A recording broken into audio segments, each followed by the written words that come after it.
कर्नाटक की सत्ता पर कांग्रेस के दो सबसे कद्दावर नेता मुख्यमंत्री सिद्धरमैया और deputy CM DK Shiva Kumar के बीच में कुर्सी को लेकर के खींचतान बढ़ गई है। दोनों नेताओं के बीच में जारी तकरार पर्दे के पीछे से निकलकर खुले मंच पर आ गई है। विधानसभा चुनाव में प्रचंड जीत के बावजूद कांग्रेस सरकार भीतर ही भीतर नेतृत्व की जंग का सामना कर रही है। दोनों ही नेता जो कि आलाकमान के हस्तक्षेप से मुश्किल से साथ आए थे, अब एक दूसरे पर शब्दों के तीखे वार कर रहे हैं, जिससे ये साफ हो गया है कि कर्नाटक कांग्रेस में बॉस कौन की लड़ाई अभी खत्म नहीं हुई। एक कार्यक्रम में इशारों में कुर्सी को लेकर के डीके शिव कुमार क्या कह रहे हैं, आपको पहले सुनाते हैं। ಇಲ್ಲಿ ನಿಂತಿರೋರು ಈ ಚೇರ್ ಬೆಲೆ ಗೊತ್ತಿಲ್ಲ ಇವ್ರಿಗೆ, ಕುರ್ಚಿ ಎಷ್ಟು ವ್ಯಾಲ್ಯೂ ಇದೆ ಅಂತ ಗೊತ್ತಿಲ್ಲ. ಹೋಗಿ ಸಿಕ್ಕಿದ ಚೇರ್ ಎಲ್ಲ ಒಂದ್ ಕಡೆ ಕೂತ್ಕೊಳ್ಳೋದು ಬಿಟ್ಬಿಟ್ಟು ಸುಮ್ಮನೆ ನಿಂತವ್ರು ಇವರು. ನೋಡಿ, ಅಲ್ಲೂ ಎರಡು ಚೇರ್ ಇದೆ, ಕೆಳಗಡೆ ಚೇರ್ ಇದೆ. ಎಲ್ಲ ಸೀನಿಯರ್ ಲೀಡರ್ಸ್ ಎಲ್ಲ ಕೆಳಗಡೆ ಕೂತವ್ರೆ ನೋಡಿ. MLA ಗಳು, MP ಆಗಿದ್ದವರು, ಮಂತ್ರಿ ಆಗಿದ್ದವರು ಎಲ್ಲ ಕೆಳಗಡೆ ಕೂತವ್ರೆ. ಇವ್ರು ಚೇರ್ ಬೇಡ ಅಂತ ಇವ್ರು ನಿಂತವ್ರು. ನಿಮ್ಗೆ ಯಾವ ಚೇರು ಸಿಗಲ್ಲ. World power is world power ಅಂತ. ಈಗೇನು ಒಂದು ಮಾತು ಕೊಡ್ತೇವೆ, ಮಾತು ಉಳಿಸ್ಕೊಳ್ತೀವಿ, ಮಾತು ಆಡ್ತೀವಿ, ಅದೇ ವಿಶ್ವದಲ್ಲೇ ಒಂದು ಪವರ್ ಅದು. ಒಬ್ಬ ಜಡ್ಜಿ ಕೊಡ್ಲಿ, ಪ್ರೆಸಿಡೆಂಟ್ ಆಫ್ ಇಂಡಿಯಾ ಕೊಡ್ಲಿ, ನಾನ್ ಕೊಡ್ಲಿ, ನೀವು ಕೊಡ್ಲಿ, ಮನೇಲಿ ಮಾತಾಗ್ಲಿ, that is the biggest power. ಆ ಪವರ್ಗೆ ನಾವು ಈ ರೀತಿ ಕೊಟ್ಟಂತ ಮಾತುಗಳಿಗೆ ನಾವೆಲ್ಲ ಕೂಡ ರಕ್ಷಣೆ ಮಾಡಿಕೊಂಡು ನಾವು ಹೋಗ್ತಾ ಇದ್ದೇವೆ. मई 2023 में सिद्धरमैया कर्नाटक के मुख्यमंत्री बने और डीके शिव कुमार की माने तो 2.5 साल बाद उन्हें मुख्यमंत्री बनाने का वादा कांग्रेस हाईकमान की तरफ से किया गया। और जब वो 2.5 साल पूरा हो गया है तो डीके शिव कुमार हाईकमान को वो वादा याद करवा रहे हैं। उन्होंने खुलकर बताया कि 2023 में विधानसभा चुनाव रिजल्ट के बाद 2.5 साल के सीएम बनने पर डील हुई थी। अब शिव कुमार ने अपने एक्स अकाउंट पर शेयर की गई एक पोस्ट से सिद्धरमैया और कांग्रेस को वादा याद दिलाया। दुनिया की सबसे बड़ी ताकत अपनी बात पर कायम रहना है, चाहे वो जज हूं, राष्ट्रपति हूं या कोई और। जैसे मैं भी जिसमें शामिल हूं, सभी को अपनी बात पर चलना होगा। शब्द शक्ति ही विश्व शक्ति है, ऐसा डीके शिव कुमार की तरफ से एक्स पर पोस्ट किया गया। शिव कुमार की पोस्ट का जवाब इशारों में सिद्धरमैया ने एक्स पर पोस्ट करके दिया। उन्होंने शब्द बाण चला करके शिव कुमार को निशाने पर लिया। सिद्धरमैया ने अपने एक्स पोस्ट में लिखा है कि शब्द तभी शक्ति रखते हैं जब वो लोगों की जिंदगी बेहतर बनाएं।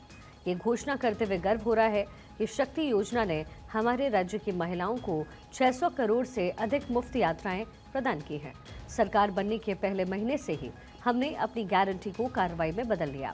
शब्दों में नहीं बल्कि जमीन पर शक्ति योजना 600 करोड़ से ज्यादा मुफ्त यात्राओं के साथ महिलाओं की गरिमा और आवाजाही को नई ताकत। गृहलक्ष्मी योजना 1.24 करोड़ महिला मुखिया परिवारों को आर्थिक सशक्तिकरण। युवा निधि 3 लाख से अधिक युवाओं को आर्थिक सुरक्षा और उम्मीद। अन्न भाग्य 2.0 4 करोड़ 8 लाख लोगों के लिए खाद्य सुरक्षा। गृह ज्योति 1 करोड़ 64 लाख परिवारों को मुफ्त बिजली का लाभ। डीके शिव कुमार और सिद्धरमैया के बीच में तकरार इस समय है। कांग्रेस आलाकमान के लिए ये गले की हड्डी बन गया है। अब इस पूरे मामले पर क्या कांग्रेस आलाकमान फैसला करती है और कैसे इसको सुलझाने के लिए आलाकमान मंथन कर रही है।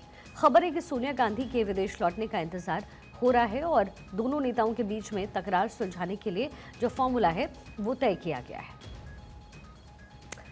तो इस समय कर्नाटक में जो कुर्सी की लड़ाई है वो चलती हुई नजर आ रही है। सबसे पहले डीके शिव कुमार की तरफ से एक्स पर पोस्ट किया गया, जिसका जवाब सिद्धरमैया ने दिया। अब डीके शिव कुमार की माने तो आलाकमान ने उनसे चुनाव के वक्त ये वादा किया था कि अगर कांग्रेस की सरकार बनती है तो 2.5 साल का जो सीएम का पद है वो दोनों को दिया जाएगा। लेकिन 2.5 साल बीत चुके हैं, सिद्धरमैया सीएम हैं कर्नाटक के। अब ऐसे में डीके शिव कुमार को जाहिर है इंतजार है कि अब उन्हें वो कुर्सी सौंप दे सिद्धरमैया। लेकिन फिलहाल कर्नाटक में ऐसा होता हुआ नजर नहीं आ रहा है। इंतजार है कि सोनिया गांधी विदेश की यात्रा से लौटे तो जरा इस पर कुछ मंथन किया जाए।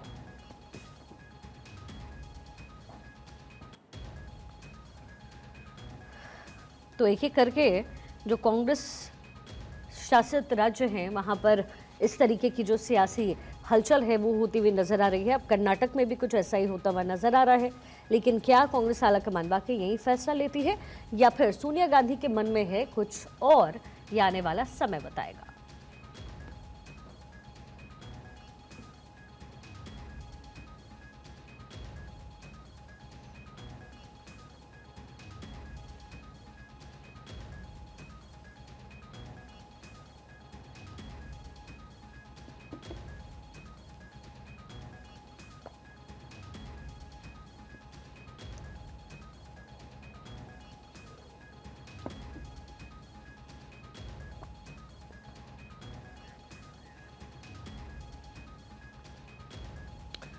तो कर्नाटक में सियासत क्या रुख लेने वाली है, ये एक अहम सवाल इस समय बना हुआ है। सिद्धरमैया वर्सेस डीके शिव कुमार का ये मामला कहां तक आगे बढ़ता हुआ नजर आएगा, ये देखना बड़ा दिलचस्प रहने वाला है, क्योंकि कर्नाटक में जिस तरीके से कुर्सी पर विवाद इस समय छिड़ा हुआ है वो कहीं ना कहीं कांग्रेस के लिए, आलाकमान के लिए गले की हड्डी बनता हुआ अब नजर आ रहा है। एक्सपर्ट दोनों की तरफ से ही पोस्ट किया गया, कहा जा रहा है एक दूसरे पर निशाना साधा गया है। सबसे पहले डीके शिव कुमार ने एक्स पर पोस्ट किया, उसके बाद उसका जवाब सिद्धरमैया ने दिया। अक्षय मेरे सहयोगी इस समय मेरे साथ कनेक्टेड हैं। अक्षय, कर्नाटक में भी इस समय कांग्रेस आलाकमान के लिए मुश्किलें बढ़ती हुई नजर आ रही है। सिद्धरमैया एक तरफ है, दूसरी तरफ है डीके शिव कुमार। अब कांग्रेस चुने तो आखिर किसको चुने? एक तो जो तमाम राज्य हैं जहां पर चुनाव हो रहे हैं वहां पर कांग्रेस का खाता नहीं खुल पा रहा है, कांग्रेस कुछ कमाल कर नहीं पा रही, लेकिन जहां पर है, जिन राज्यों में कांग्रेस की स्थिति बेहतर है वहां पर आपसी मामला जो है वही बढ़ता हुआ नजर आता है।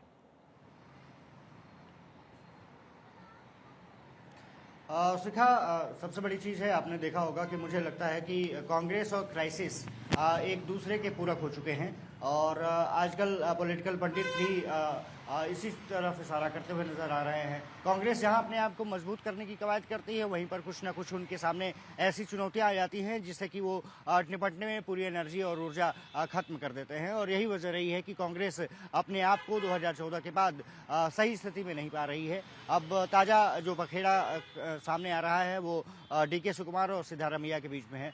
साफ तौर पर है कि कर्नाटक की जो राजनीति है वो पूरी तरह से, एक तरफ से देखा जाए तो पूरी तरह से हाई थिंकिंग और हाई सोलिडारिटी के रूप में आगे बढ़ रही है। सबसे बड़ी बात यह है कि द्वंद्व दोनों ओर से शब्द चल रहे हैं, शब्दों के बाढ़ चलाए जा रहे हैं और वचन याद दिलाए जा रहे हैं, खास करके डीके शिवकुमार की तरफ से कि उनसे जो वादा किया गया था उसको पूरा किया जाए। हालांकि एक चीज़ जरूर है कि शब्दों की मर्यादा अभी टूटी नहीं है, तो शब्दों की अगर मर्यादा अभी तक टूटी नहीं है तो फिर मुझे लगता है कि कांग्रेस आलाकमान, जिसमें कि मल्लिकार्जुन खड़गे खुद शामिल हैं, राहुल गांधी और सोनिया गांधी, मुझे लगता है बैठ करके ये मसले कहीं ना कहीं हल निकाल लेंगे। सबसे बड़ी चुनौती ये है कि 8 दिसंबर से कर्नाटक असेंबली का जो सत्र है वो शुरू हो रहा है।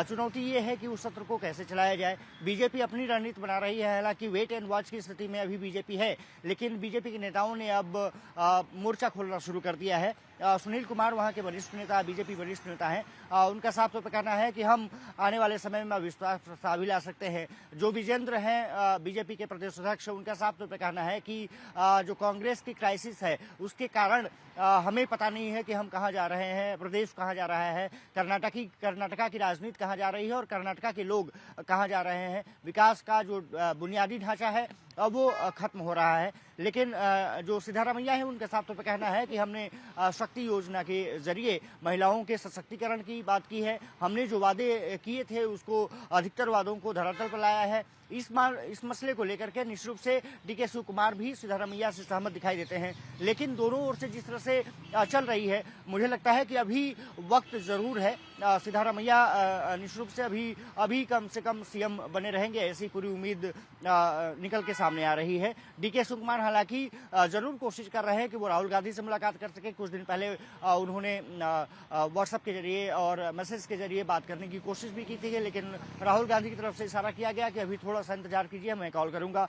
सोनिया गांधी विदेश दौरे पर हैं, अब वो वापस कब लौटती हैं, क्या 8 जो दिसंबर है उससे पहले लौट आएंगी या फिर उसके आसपास आएंगी। लेकिन जब विधानसभा सत्र शुरू हो जाएगा तो फिर उसके बीच में फेरबदल नहीं होगा। मल्लिकार्जुन खड़गे कहते हैं कि हम पूरे मसले पर देख रहे हैं लेकिन कहीं ना कहीं जो राजनीति है कर्नाटका की वो निःशुल्क से हाई है। सबसे बड़ी बात यह शिखा कि आपने देखा होगा कि 137 विधायक कांग्रेस के वहां पर हैं और अधिकतर जो विधायक हैं लगभग अगर कहा जाए तो 100 विधायकों का समर्थन अभी भी सिद्धारमैया के समर्थन में नजर आ रहा है। दूसरी बात यह है कि डीके सुकुमार के पास भी विधायकों का समर्थन है, लेकिन उतना समर्थन नहीं है जितना सिद्धारमैया के पास है। और सबसे बड़ी बात यह है कि अनुभवी नेता है, ओबीसी बड़ा चेहरा है कर्नाटका में कांग्रेस के लिए, तो कांग्रेस के लिए फैसला करना भी इतना आसान नहीं है। यही वजह रही है कि कांग्रेस बार बार इस मसले को टाल रही है, लेकिन फैसला तो लेना होगा क्योंकि ऐसी खबरें जरूर आई और खास करके डीके सुकुमार ने कहा कि 2.5 साल का वादा किया गया था, वचन निभाना चाहिए। अब देखना दिलचस्प यही होगा कि आखिरकार वो वचन निभाया जाता है या फिर वहां पर कुछ और स्थिति संभालने की कोशिश की जाती है। फिलहाल सभी की नजरें इसी बात पर रहेगी कि राहुल गांधी, सोनिया गांधी और मल्लिकार्जुन खड़गे की जो बैठक होती है और आखिरकार डीके सुकुमार और सिद्धारमैया कब दिल्ली आते हैं, उन अब शीर्ष नेतृत्व से मिलते हैं। मुझे लगता है कि सोनिया गांधी विदेश दौरे से लौटेंगी, उसी के बाद ये सब कुछ तय हो पाएगा कि कब सबसे बड़ी मुसीबत कांग्रेस के लिए ये है कि कांग्रेस को सबसे ज्यादा वर्कआउट करना चाहिए अपनी खोई हुई जमीन को तलाशने के लिए, लेकिन कांग्रेस के घर के अंदर ही यानी आपस में ही मनमुटाव इतना ज्यादा है कि दूसरे किसी राज्य पे फोकस कांग्रेस कर ही नहीं पाती है। जिन राज्यों में चुनाव होने हैं, अभी बिहार निकल गया, आने वाले दिनों में बंगाल में चुनाव होने हैं, वहां कैसे स्थिति परिस्थिति ठीक हो, क्योंकि एक बात तो तय है कि बंगाल में ममता बनर्जी अपने आप ही चुनाव लड़ने वाली है, कोई गठबंधन नहीं रहेगा, ये तो क्लैरिटी नजर आती है। लेकिन कर्नाटक में जो स्थिति नजर आ रही है, फिर आप हिमाचल चले जाएंगे, वहां पे तमाम तरीके की दिक्कतें हैं, वहां पर लोगों को पैसे नहीं मिल रहे, जो वादे किए गए वो पूरा नहीं हो रहा। तो ऐसे में कहीं ना कहीं कांग्रेस अपनी जमीन को खोने की कवायद में इस समय जुटी हुई है।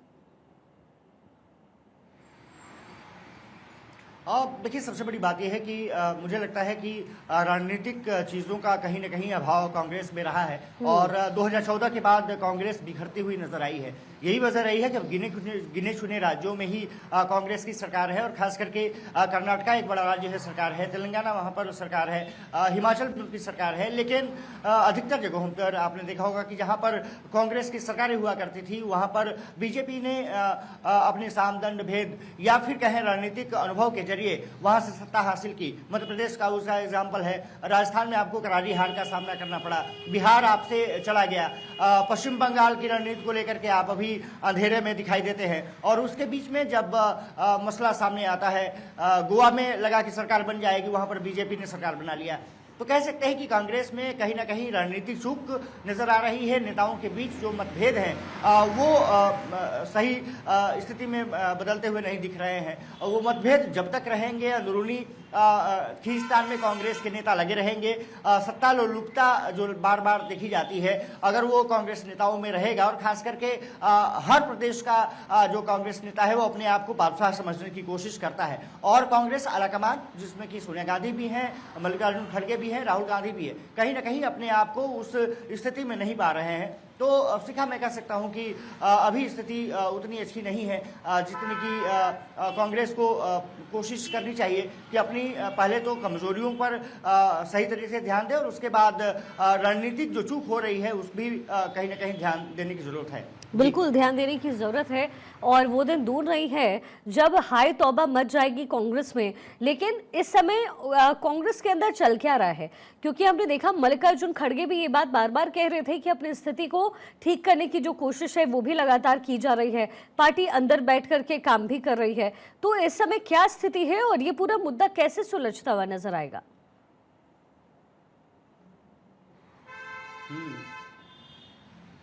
कट गया है। चलिए अक्षय को दोबारा कनेक्ट करते हैं। तो एक तरफ खींचतान ये चल रही है कर्नाटक में और वहीं दूसरी तरफ सोनिया गांधी समय है विदेश में। ऐसे में इंतजार कांग्रेस में यही हो रहा है कि वापस जैसे ही सोनिया गांधी आती है उसके बाद ये जो है मामला सुलझाया जाएगा। एक बार फिर से अक्षय कनेक्टेड है। अक्षय, मैंने आपसे सवाल पूछा कि कैसे कांग्रेस इस पूरे मसले को इस समय सॉल्व करने की कवायद कर रही है। मल्लिकार्जुन खड़गे वहां पर पहुंचे थे और तमाम नेताओं से उनकी चर्चा हुई। विधायकों से भी कुछ खबरें निकल के सामने आई कि चर्चा हुई है। और क्योंकि मल्लिकार्जुन खड़गे खुद कर्नाटक से आते हैं, कल ही वो दिल्ली पहुंचे थे। राहुल गांधी से उन्होंने साफ तौर पर कहा है कि उनको अपने हाथ में ये बात लेनी चाहिए और उन्हीं को फैसला करना चाहिए और 8 दिसंबर से पहले फैसला करना चाहिए।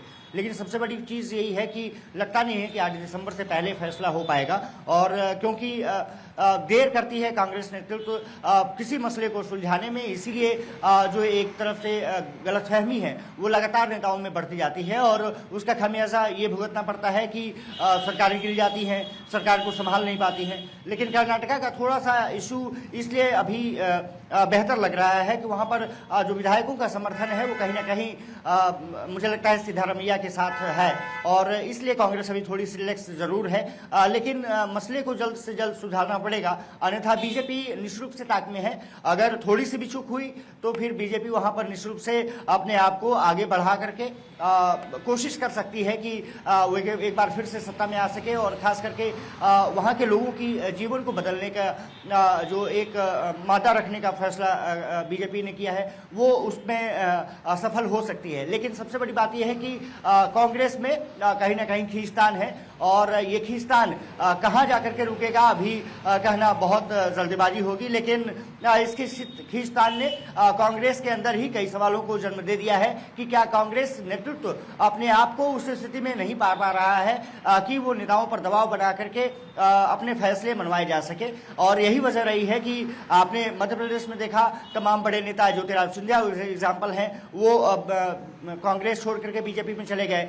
कमलनाथ और सिंधिया के बीच में किस तरह द्वंद्व चला, उसके बीच में जो दिग्विजय सिंह हैं उनका अलग बयान आता रहा। और अब बयानबाजी जिस तरह से कांग्रेस में कर्नाटका में चल रही है वो भी शुभ संकेत नहीं है। इसलिए जरूरी है कि कांग्रेस आलाकमान उन दोनों नेताओं के साथ बैठक करे, विधायकों का मन टटोले और विधायक क्या कुछ करते हैं उसके हिसाब से फैसला लिया जाए। क्योंकि एक तरफ से देखा जाए तो डीके सुमार भी एक बड़ी शख्सियत वहां पर रहे हैं, वो कलिगा समुदाय से आते हैं, उनका एक प्रभुत्व रहा है। और सबसे बड़ी बात यह है कि ये अगर कहा जाए कि जेल जाने के बावजूद भी बीजेपी ने जो उनको जेल भेजा था सरकार ने, इसके बावजूद भी जिस तरह से उन्होंने लड़ाई लड़ी है, डीके सुकुमार भी एक कड़े प्रतिद्वंदी निश्चित से बन के सामने आते हैं और बेहतर कैंडिडेट हैं। खास करके दिल्ली दरबार के कहे जाते हैं कि बहुत नजदीकी हैं।